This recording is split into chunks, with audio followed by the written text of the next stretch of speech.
So here we are at Pinery Provincial Park, sitting in our campsite, which is beautiful.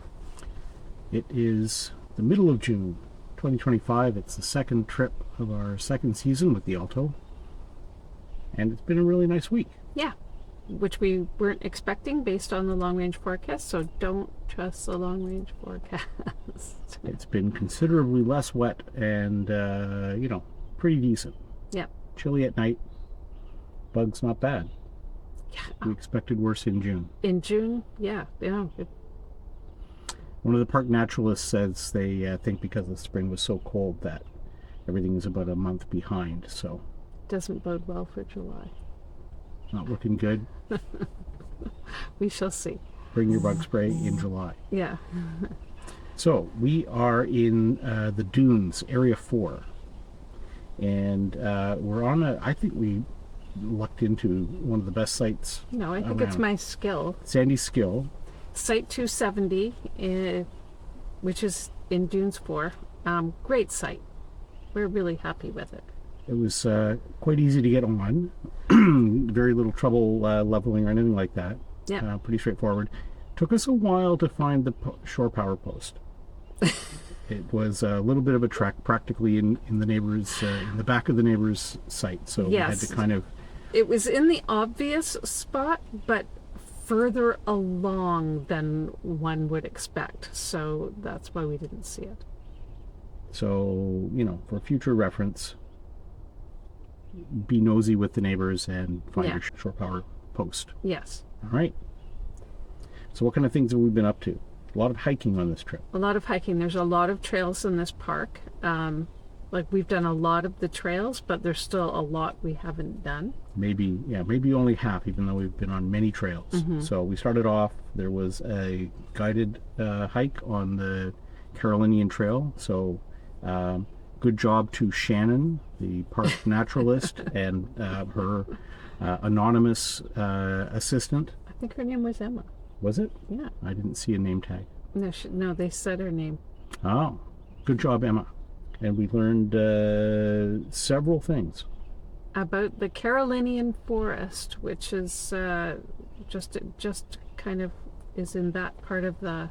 Sneaks into park. The very southern end of the park Mm-hmm. Before turning into a more northern type of habitat.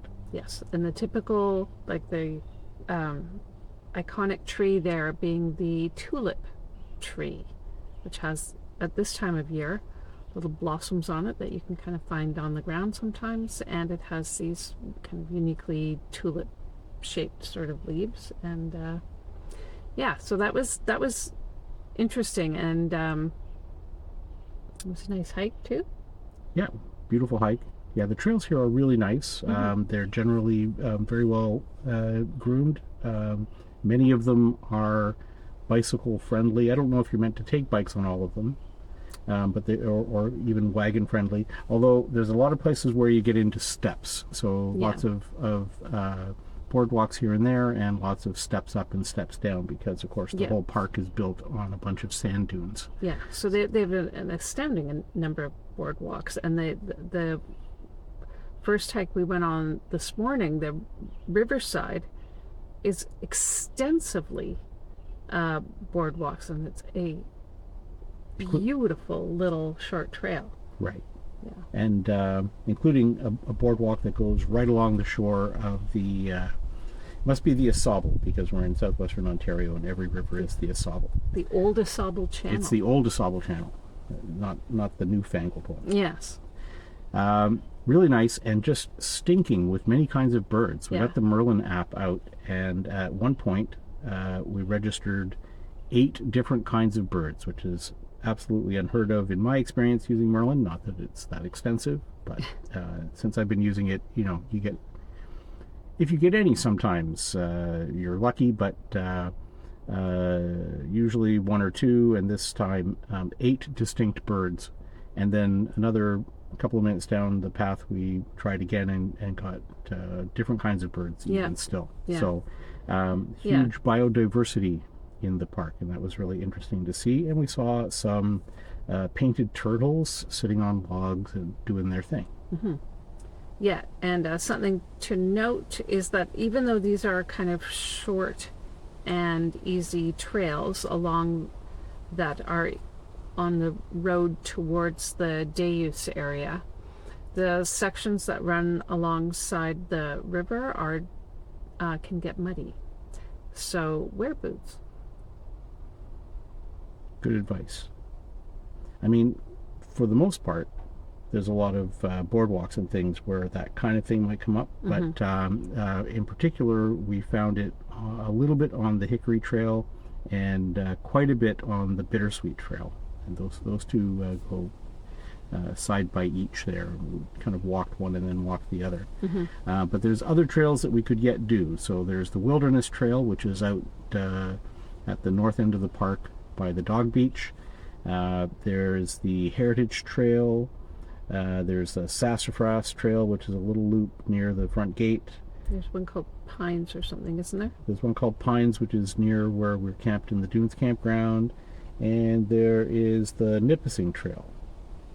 But we did walk, so we walked on the Carolinian Trail, we walked on the Cedar Trail, we walked a little bit on the Savannah Trail, which is kind of a bike path that goes the length of the park. Mm-hmm.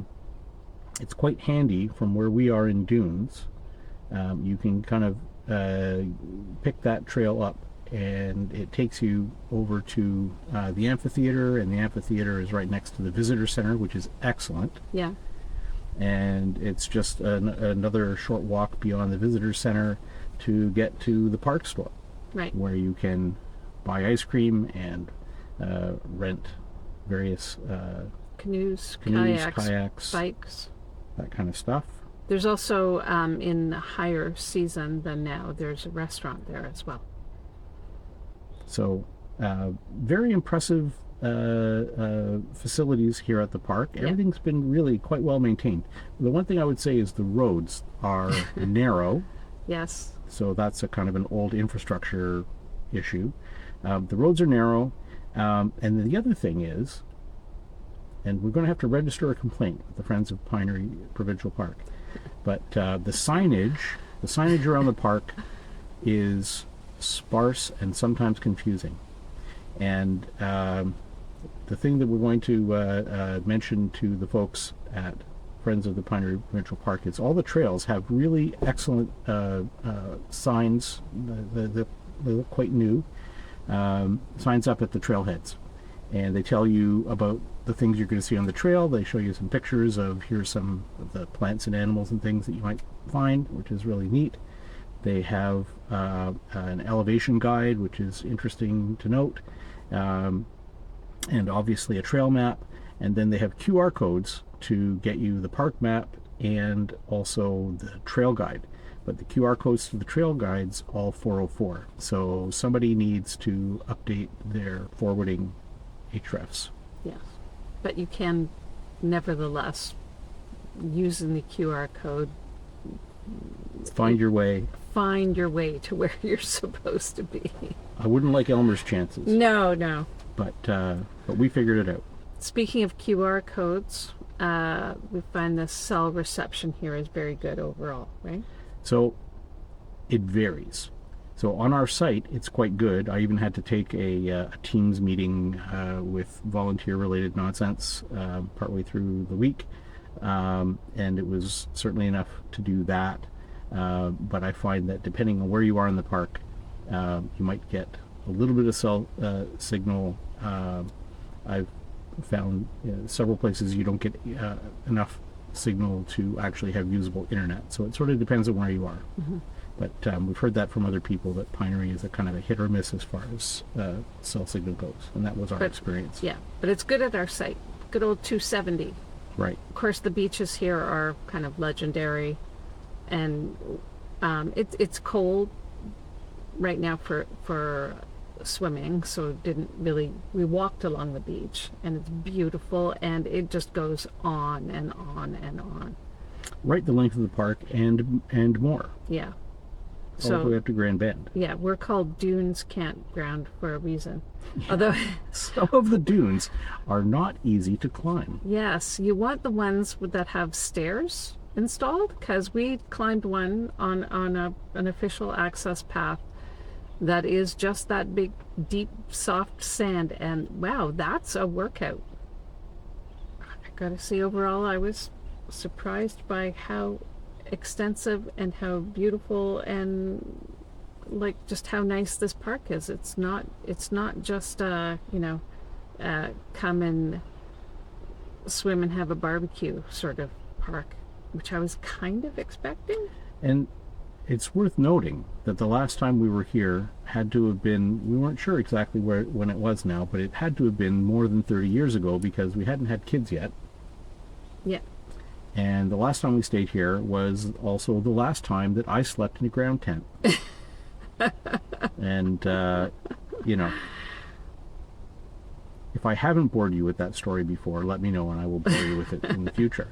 But so it's been a very long time since we've been here, and our impression as, you know, young adults kind of hanging out in Grand Bend and visiting the Bean Fest and that kind of stuff, and sleeping at Pinery because that's a place we could sleep, was that it was really more of a leisure park, Yeah.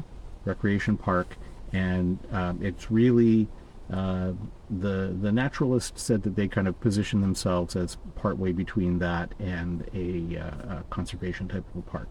And we've learned lots of interesting things about, for example, the type of butterfly that they've tried to reintroduce in the park, and the things that they've done to get rid of the enormous herds of deer that had eaten everything that was at, you know, deer eye level and below. Yeah. So they have a very active conservation bent, and the naturalists, like, they do more than, you know, make sure the campers are happy. They're quite active in important work.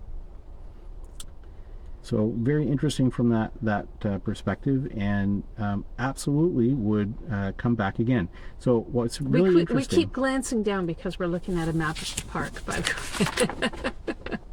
way. So what was interesting, it's mid-June, so, you know,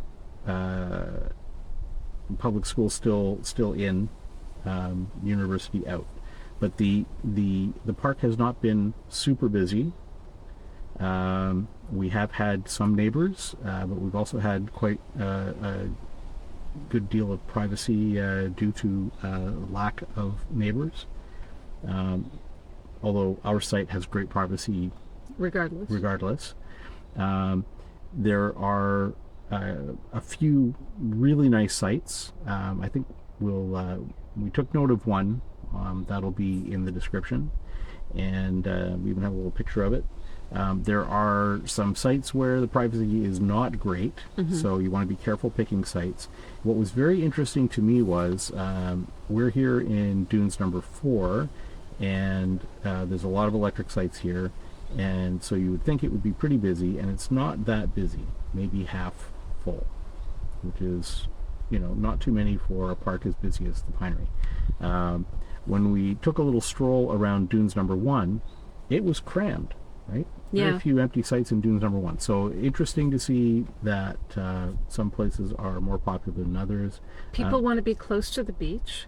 And then the other place that was busy was also in Riverside, the sites that are right on the river. Mm-hmm. Those were also popular, even though they're largely not great sites. There's a few really nice ones, but some they're right on the river, but the undergrowth is so thick you can't really see the river. So or they're not especially big, and they're kind of open to the road quite a lot. So choose carefully in that area, but there is some nice sites. And if you if our future selves buy a canoe, then we could put into that part of the old Asable channel, and it looks like that would be really interesting paddling. The canoes that you can rent here go in at one particular spot, and you can follow the channel downstream, danger Will Robinson, and then as far as a bridge that you can't get under, and then you have to paddle back upstream. And so there's a good part of the river that's in the park that you could paddle if you have your own boat, but they won't let you do it with a rented one. So keep that in mind. Yeah, and just walking along that part, we thought it, you'd want it to be at a time when water levels are fairly high, or you want to be in kayaks. That was kind of because there's a lot, but it would be more interesting. There's a lot more wildlife and stuff in that part of the river. So interesting paddling is available, but not necessarily to renters. Yeah. And then we also went to the Dark Horse Winery, which is next to the Lejos, and asterisk, and, you know, in captions for people that don't know our vernacular. And also enjoyed some wine samples on the patio, which was very enjoyable. It was very breezy. I wouldn't call it. It was a deck with comfy chairs and all. Yeah, It yeah. was very nice. Yeah, it was very nice. Out amongst the vineyards, and we enjoyed some very nice wine. Bought a little bit. Yeah. Chatted with the staff and all that kind of stuff. So Yes, it was and nice. they were excellent, I thought. Yeah, absolutely. Some of the stuff that we remember from being there before, apparently they're not doing anymore. Mm. So you can't get ludicrously priced wood-fired pizza from the patio. They don't have enough people to man the pizza station. Yeah. And apparently they're not doing a sort of a guided tasting. There was a kind of a crusty old guy that did that when we were there. I know, before. he was good, though. It was that was a lot of fun. But they do have a restaurant downstairs. Mm-hmm. So, if you're looking for a fancy dinner, you can check that out too. Yeah. So all in all, we'd definitely come back to the Pinery.